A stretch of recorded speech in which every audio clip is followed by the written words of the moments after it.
The phone call came just after midnight on a Tuesday in March.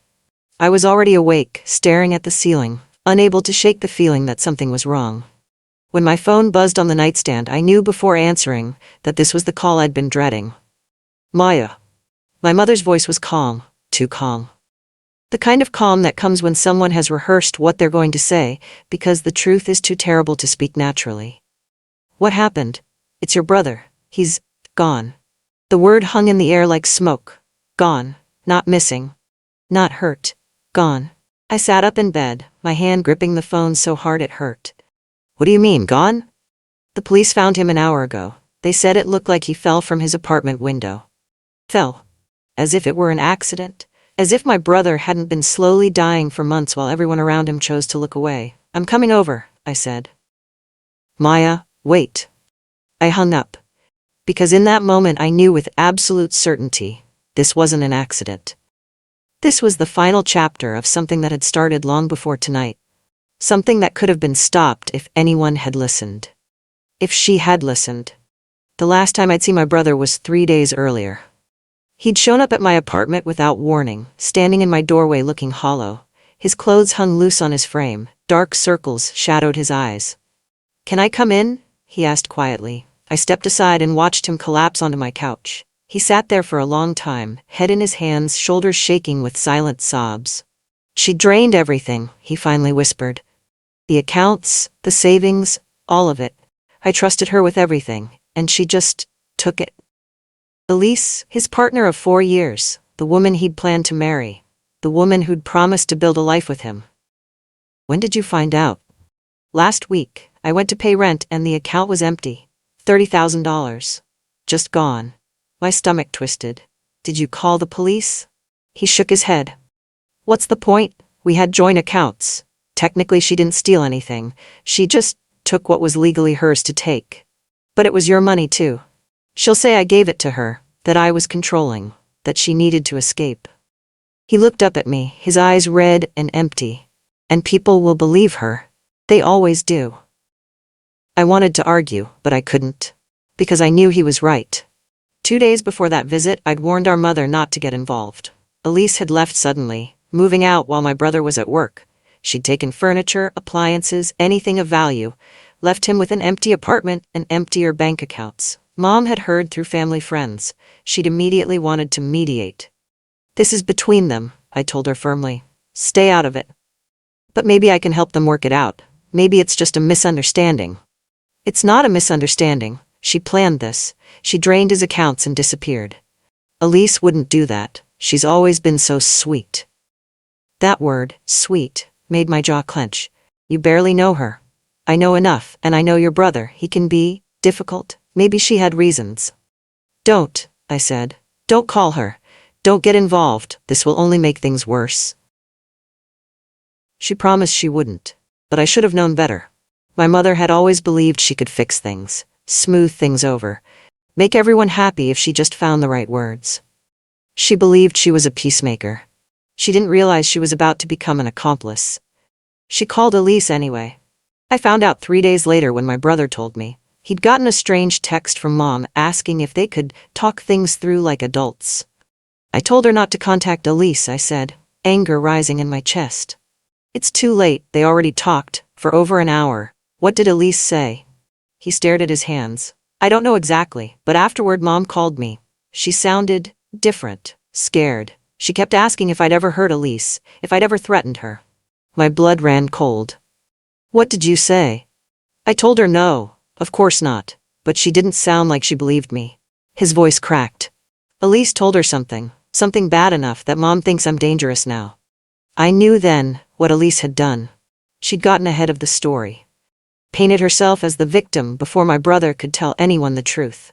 It was a classic move. Accuse your accuser, make them defend themselves, turn their truth into desperation.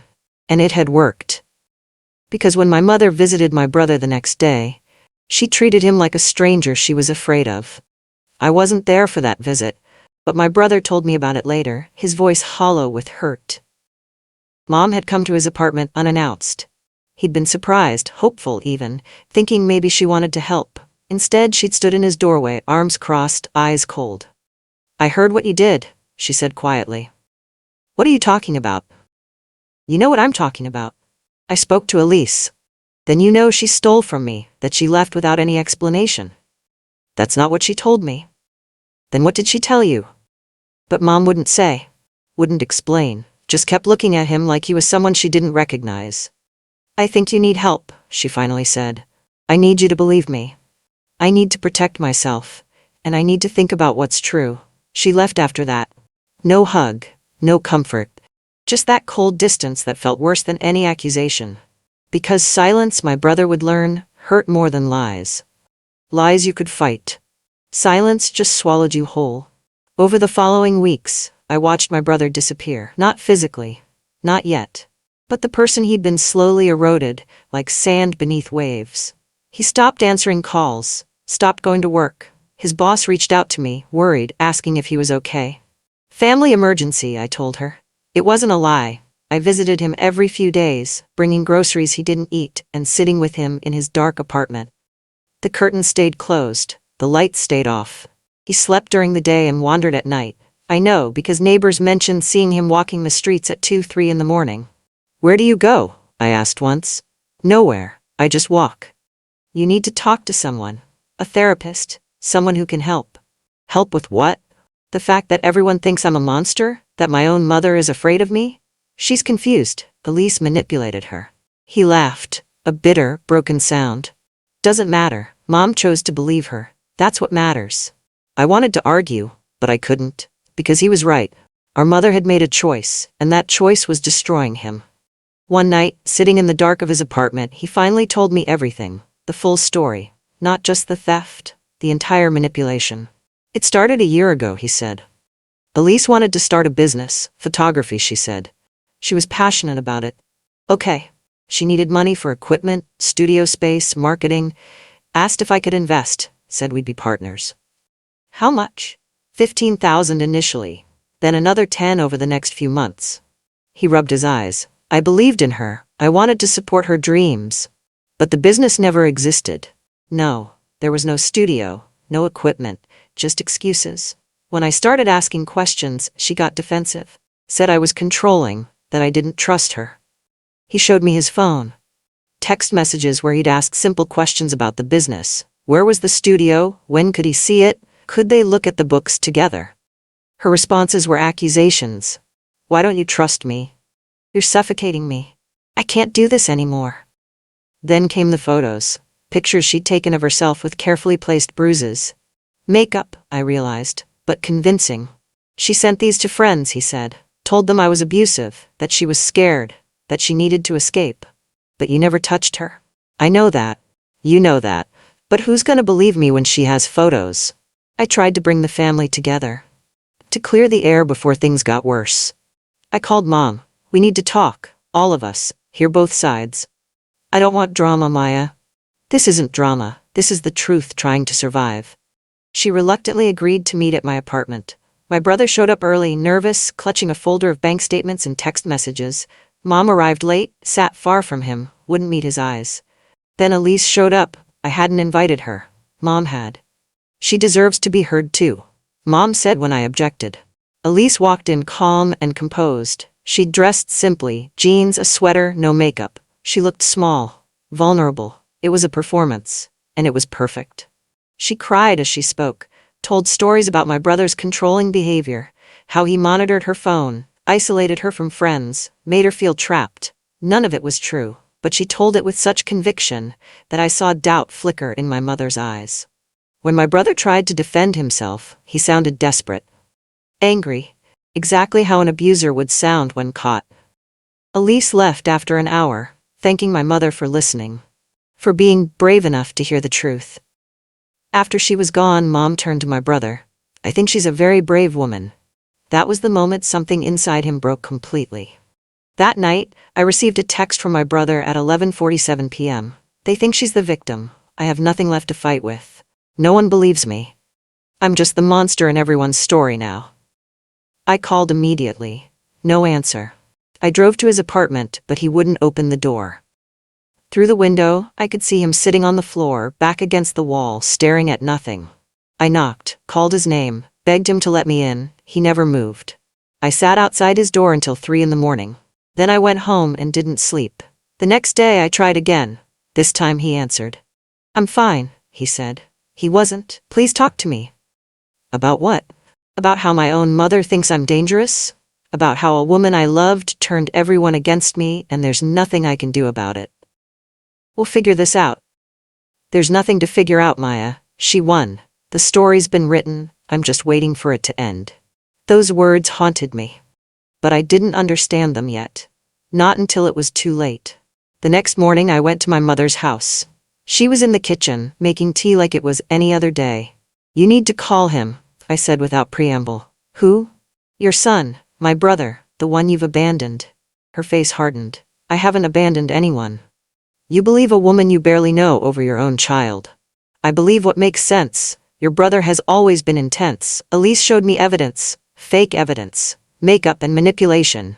"You don't know that." "Yes, I do. And so would you if you'd listened to him for 5 minutes without judgment." She set down her teacup. "I've listened. I just don't like what I hear." "Then listen again. Call him. Tell him you believe him. Tell him you're sorry for doubting him." He needs to grow up, Maya. He needs to stop playing the victim and take responsibility for his actions. "What actions? What did he actually do?" She didn't answer, because she didn't have an answer. Just vague accusations and manufactured doubt. "Just call him," I said, "please, before it's too late." Too late for what?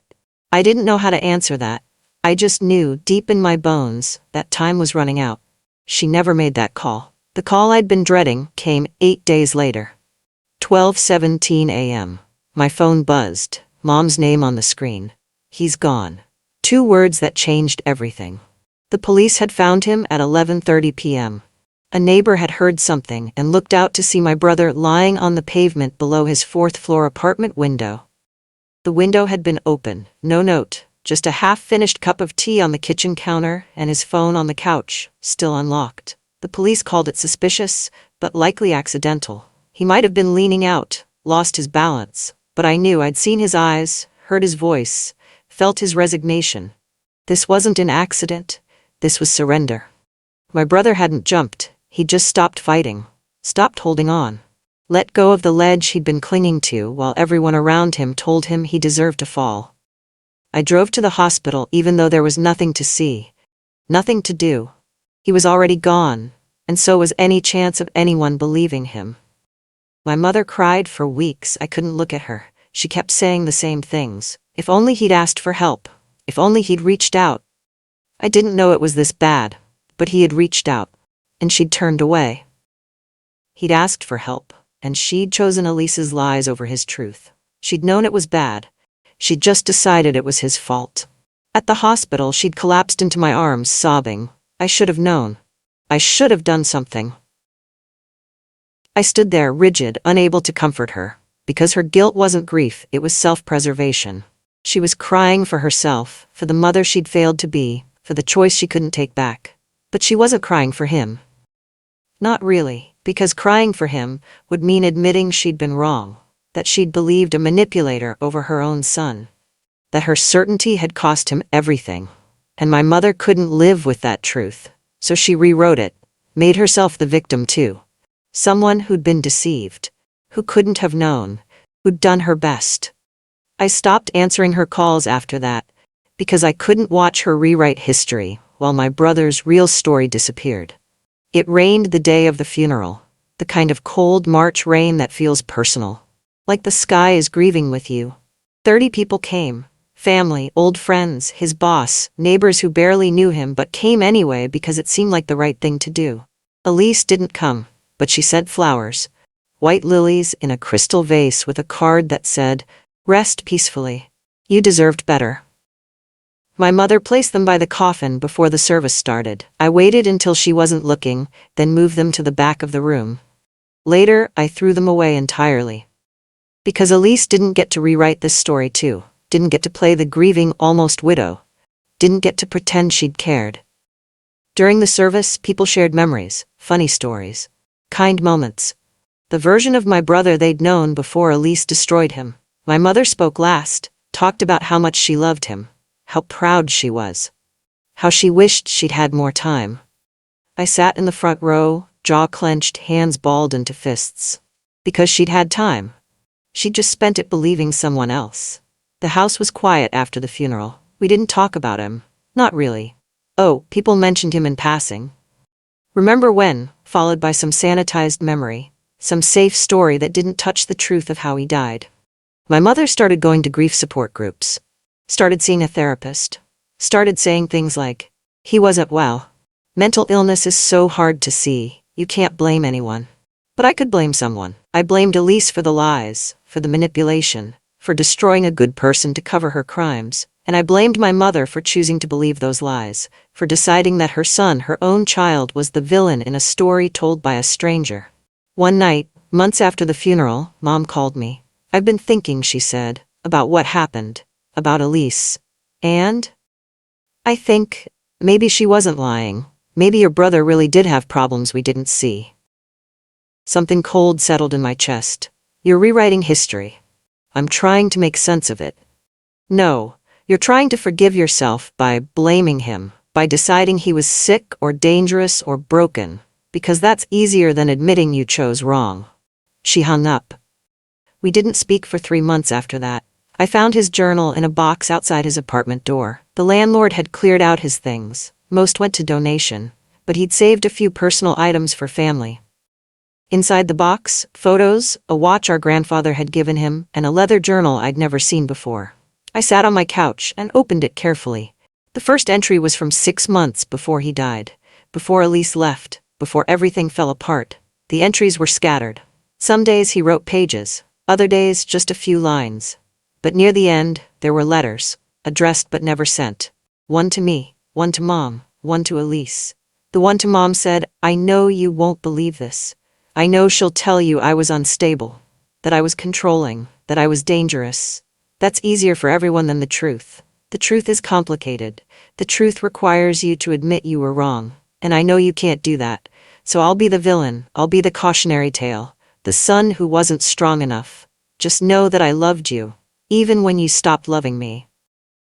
I read it 3 times. Then I closed the journal and put it away, because some truths are too painful to share. I wanted to confront Elise. For months the desire burned in me, to show up at her door, to scream, to make her admit what she'd done. But I didn't, because what would it accomplish? She'd deny everything, twist my words, play the victim again, maybe even get a restraining order, painting me as unstable too. The truth doesn't always win by being shouted. Sometimes it wins by being preserved. So I chose a different path. I kept the journal, kept the bank records, kept the text messages my brother had shown me. I didn't post them online, didn't send them to mutual friends, didn't try to destroy her reputation the way she'd destroyed his. I just kept them, safe, documented, ready, because truth has a way of surfacing eventually. And when it did, I wanted the record to be clear. Not for revenge, for memory, so my brother's real story wouldn't be erased by her lies. 6 months after my brother died, I got a message on social media, from someone I didn't know, a woman named Bethany. I knew Elise, the message said. I heard about your brother. I'm so sorry. There's something you should know. We met for coffee 3 days later. Bethany was in her 30s, nervous, stirring her coffee without drinking it. Elise and I were friends in college, she started. We lost touch after graduation, but a few months ago I ran into her at a bar. Okay. She was drunk, really drunk, started talking about your brother. Bethany looked at me carefully. She was bragging, Maya, about how she'd handled him, about how she'd gotten away with the money, about how easy it was to turn your family against him. My hands went cold. She said that? Not exactly those words, but close enough. She said, I ruined him before he could ruin me. Like it was funny, like it was clever. Did anyone else hear? A few people, but no one said anything. You know how it is, everyone was uncomfortable, but nobody wanted to get involved. Why are you telling me this now? Because I saw his obituary online, and I realized she wasn't joking, she really did ruin him. Bethany's eyes filled with tears. I'm sorry I didn't say something sooner. I didn't know it would. It's okay, I said quietly. It wasn't. But she was trying. She gave me the names of the other people who'd been there that night. People who'd heard Elise's confession disguised as bragging. It wasn't proof, Not legal proof. But it was confirmation. And sometimes, confirmation is enough. I spent weeks gathering everything I could. Bank statements showing the missing money, text messages showing my brother's desperate attempts to understand what happened, screenshots of Elise's fake bruise photos that didn't match up across different angles. I compiled it all into a single document. Clear, organized, undeniable. Then I sent it to my mother. No explanation, no lecture, just a single sentence. This is what he tried to tell you. I didn't call to follow up, didn't ask if she'd read it, just sent it and waited. 3 days passed in silence. Then, on a Thursday evening, there was a knock on my door. My mother stood there, her face gray, her eyes hollow. "Can I come in?" I stepped aside. She sat on my couch, hands folded in her lap, staring at the floor. "I didn't know," she whispered finally. "I didn't know it was like that." "Yes, you did." Her head snapped up. "What?" "You knew something was wrong. You knew he was desperate. You chose not to look closer. You chose to believe the easier story." I thought I was protecting. "Who? Elise? A woman you barely knew?" "Myself," she said quietly. "I was protecting myself, from having to admit my son might be hurting, from having to get involved in something messy." At least that was honest. "I'm sorry," she added. "I know it doesn't fix anything, but I'm sorry." I nodded. "I know. Can we try to—" "No," I said gently. "Not yet. Maybe not ever." She cried then. Real tears this time. But I didn't comfort her, because some choices can't be undone, only outlived. I set boundaries after that conversation, told my mother I loved her, but I couldn't be around her. Not yet. Maybe not for a long time. "You chose to believe a stranger's lie over your son's voice," I said. "And he died thinking you saw him as a monster. I can't forget that, and I can't pretend it's okay just because you finally read the truth. I want to make this right." "There's no making it right. There's only learning to live with what happened." She tried to argue, to explain, to ask for another chance, but I held firm. "I need distance, for my own healing. I hope you understand." She didn't, but she accepted it. I stopped answering most of her calls, responded to texts with short, polite replies, declined invitations to family gatherings. It felt cruel sometimes, like I was punishing her. But I wasn't punishing anyone. I was protecting myself, from the anger that threatened to consume me, from the grief that had no outlet, from the impossible position of loving someone who'd failed in the worst possible way. Distance wasn't revenge, it was survival. A year after my brother died, I moved to a different city, 3 hours away. Far enough that dropping by wasn't easy, close enough that I could visit in an emergency. I didn't tell my mother until after I'd signed the lease. "Why?" she asked when I called. "Because I need a fresh start, somewhere without memories on every corner." "This is about him." "Everything is about him, Mom. He's the hole in the center of our family, and I can't heal while standing in that hole," she cried. Asked me to reconsider, told me I was abandoning her just like he had. That comparison made me hang up, because my brother hadn't abandoned anyone. He'd been driven away, isolated, left with no support until the weight became too much. I was choosing to leave. There's a difference. I loaded my car on a Saturday morning, drove away without looking back. In my new city, no one knew my story, knew my brother, knew the weight I carried. I could just be Maya, not the sister of the guy who fell, not the daughter of the woman who didn't believe. Just Maya. And slowly, very slowly, I started to breathe again. On the first anniversary of his death, I visited the park where my brother used to draw. He'd loved art, sketching, painting, found peace in creating things that didn't require words or explanations. The park had a small hill overlooking the river. He'd spent hours there, sketchbook in lap, drawing the water and trees and sky. I brought a sapling from a local nursery, a young oak tree, strong, lasting. I dug a hole at the base of the hill and planted it carefully. Watered it, patted the soil. There was no plaque, no sign. Just a tree in a park, growing quietly. But I knew what it was, a memorial. Not for mourning, for remembering, for keeping him alive in a way that didn't require anyone else to understand. I sat there for an hour, back against a different tree, watching people walk by. Joggers, dog owners, families. None of them knew what that small tree meant, and that was okay. It wasn't for them. It was for him.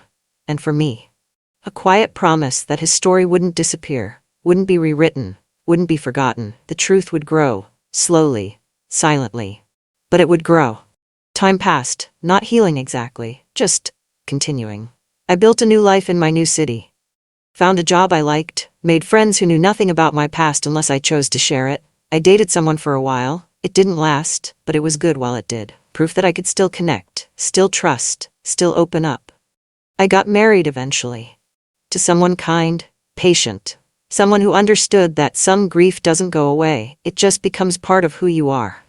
We had a child, a son. The day he was born, I held him and whispered, "Your uncle would have loved you." My husband knew the story, knew the pain. He'd asked once if I wanted to name our son after my brother. I'd thought about it, but no. I want him to have his own name, his own story, I'd said, not one weighted down by someone else's tragedy. So we named him Oliver, and when he smiled, I saw glimpses of my brother in the shape of his eyes, the way his whole face lit up. Some nights, when Oliver laughed, I'd think of my brother's voice, the sound I'd never hear again, and I'd feel the grief rise fresh and sharp. But I'd also feel gratitude, that I'd known him, loved him, stood by him when others walked away. That counted for something. It had to. My mother and I spoke occasionally, carefully. She sent birthday cards for Oliver, gifts at Christmas, emails asking how I was doing. I responded politely, briefly. The relationship had shifted. What we'd been to each other before, close, trusting, easy, was gone, replaced by something formal, distant, safe. She tried sometimes to talk about my brother, to apologize again, to explain her choices. I usually changed the subject, because what was there to say? She'd apologized. I'd heard it. Nothing changed. 5 years after his death, she sent me an email. "I'm in therapy," she wrote, "working through what happened, through my mistakes. I wanted you to know, I'm trying to be better." I read it twice, then closed my laptop. Good for her. Genuinely, she needed that work. But it didn't change what I needed, which was distance, space, protection from reliving that pain every time we spoke. I sent a brief response. "I'm glad you're getting help. That's important." I didn't say anything else, because some doors are better left closed, or at least cracked just enough to let in light without letting in storms. Some relationships survive tragedy. Ours had survived. But it hadn't thrived. Maybe that was okay. Maybe that was enough. When Oliver turned 6, he asked about the photo on my bookshelf. It was a picture of my brother and me from childhood, 8 and 11, sitting on a dock, feet dangling over the water. "Who's that?" Oliver asked, pointing at my brother. "That's my brother, your uncle." "Where is he?" I knelt down so we were eye level. "He died before you were born." "How?" "He was very sad, and when people get too sad, sometimes they can't keep going." Oliver thought about this seriously. "Was he nice?" "Very nice. He was kind and creative and funny. He believed people were good." I touched the photo gently. "That's what made him strong and what hurt him." I wish I could have met him. "Me too, sweetheart, me too." Oliver hugged me then, his small arms tight around my neck. "I'll be kind like him," he said, "but I'll tell you if I'm sad, okay?" I held him close, tears threatening. "Okay, please do." That conversation became the foundation of how I'd remember my brother. Not through grief and anger and what-ifs, through the lessons his life taught, through the love he'd shown, through the kindness he'd given freely even when others didn't return it. That was his legacy. Not the tragedy. The love. I went back to our hometown once, years later, to visit my brother's grave. I hadn't been in years. Distance made it easier not to visit, easier not to confront the physical reminder that he was gone. But Oliver asked to see where his uncle was buried, so I went. The cemetery was quiet, well-maintained, peaceful. I found his headstone easily. Simple gray granite with his name and dates. Someone had left flowers, recent ones. The petals were still fresh. "Who put those there?" Oliver asked. I didn't know. I looked at the small card tucked into the bouquet. "I'm sorry I didn't listen, Mom." My throat tightened. I knelt down, touched the cool stone. "I'm here," I whispered. "I'm okay. Oliver's here. I wanted you to meet him." Oliver knelt beside me, quiet and respectful. "Hi, Uncle," he said softly. We stayed for a while, then I heard footsteps behind us. My mother stood at the edge of the path, hesitant. She didn't come closer, just raised her hand in a small wave. I nodded. She nodded back. Then she turned and walked away, leaving us alone. We didn't speak, didn't embrace, didn't exchange words. But something in that moment felt like closure. Not forgiveness exactly. Not reconciliation. Just acknowledgement that we'd both loved him, both failed him in different ways. Both carried grief we'd never fully shed. That was enough. People still talked about Elise sometimes. I heard through old friends. Through mutual acquaintances who didn't know our connection. She'd remarried, moved to a different state, started over somewhere no one knew her history. But the people who'd known the truth, who'd heard her bragging, who'd seen the evidence, who'd watched what she did to my brother, they remembered. They stopped inviting her to things. Stopped recommending her for jobs. Stopped vouching for her character. It wasn't organized, wasn't revenge. Just natural consequence. People protecting themselves and others from someone they'd learned couldn't be trusted. I never sought updates about her, never checked social media, never asked questions, because she wasn't part of my story anymore. She'd been part of his, and his story had ended, mine continued, and I refused to let her occupy space in my ongoing narrative. That was its own kind of justice. Not punishment, just irrelevance. She'd taken someone I loved, but she wouldn't take my peace too. I wrote my mother a letter once that I never sent. It was late at night. Oliver was asleep, my husband was traveling for work, and I felt the weight of everything pressing down. So I wrote, "Mom, you didn't kill him, but your silence did. I can forgive you for being wrong. People are wrong all the time. But I can't forgive you for being certain, for deciding you knew the truth without seeking it, for choosing comfort over courage, for believing that protecting yourself was more important than protecting him. He needed you, and you chose someone else. That choice has consequences, and one of those consequences is this distance between us. I love you. I probably always will, but I don't trust you, and I don't know if I ever will again. Maya." I folded the letter carefully, put it in an envelope, then I put it in a drawer, because sending it wouldn't change anything, wouldn't heal anything. Would only reopen wounds we'd both learned to live with. Some truths are meant to be written, not shared. This was one of them. I don't hate my mother anymore. That realization came slowly, over years, a gradual release of the anger that had burned so hot for so long. Hate is heavy, and I'd carried enough weight, grief, regret, the what-ifs that never stopped coming. I didn't have room for hate too, so I let it go, not through forgiveness, not exactly. More through acceptance. Acceptance that she'd made choices she couldn't unmake. That she'd have to live with those choices forever. That my anger wouldn't change what happened, or bring him back. I protected my peace now the way I'd once tried to protect my brother. Not through control or fighting, through distance, through boundaries, through choosing what I'd carry and what I'd set down. And hate was too heavy to carry, so I set it down. Not for her. For me. Because I wanted to live. Truly live. Not just survive in the shadow of tragedy. My brother couldn't choose his ending. But I could choose mine. And I chose peace. Every spring, Oliver and I visit the tree I planted. It's taller now, thicker, strong enough to stand on its own through storms. "Tell me about Uncle again," Oliver says every time, even though he knows the story. So I tell him. About the art, the kindness, the way my brother made people laugh, the way he believed the best in everyone until it destroyed him. Truth takes time to grow, I tell Oliver, touching the tree's bark.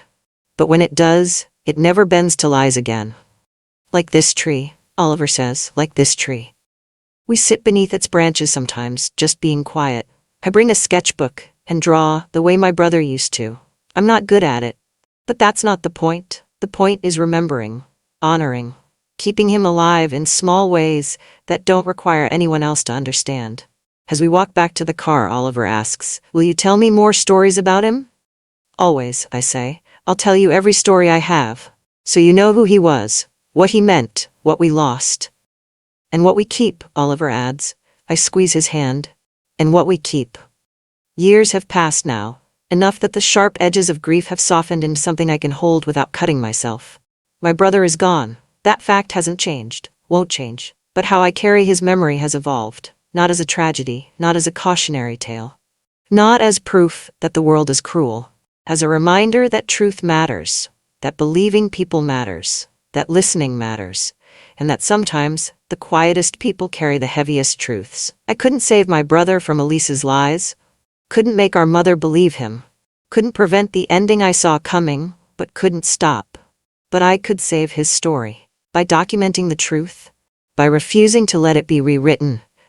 By teaching Oliver, and anyone else who'll listen, that belief and support aren't just nice things. They're lifelines. And when you withdraw those lifelines, people drown. My mother learned that lesson too late.